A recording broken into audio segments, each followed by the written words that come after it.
Hi there. I just wanted to share a couple ideas with you about restorative justice from the National Center for Restorative Justice. I really believe that sometimes we confuse restorative justice with a thing that we're doing, a process or a strategy or a tool.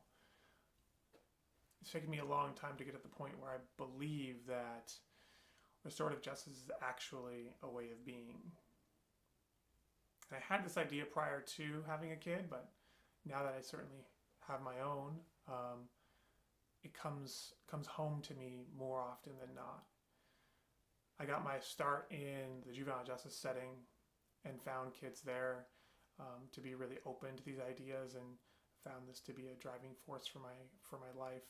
I'm a teacher by trade, and I ended up volunteering in a juvenile justice program after school in the evenings for kids who'd been adjudicated.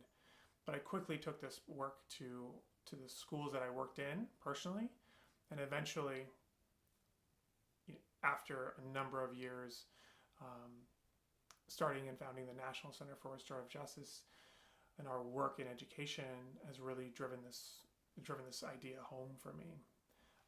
And finally, having my own kids, really see restorative justice as a way of being, not as a strategy or a toolkit, but instead as a way of embodying this relational approach to conflict.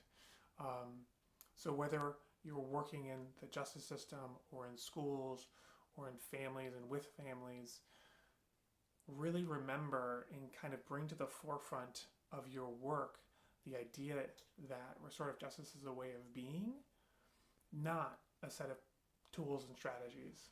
Although, of course, there are tools and strategies and formula and scripts and all kinds of things like that that can be really, really helpful for folks. But first and foremost, it is a way of being.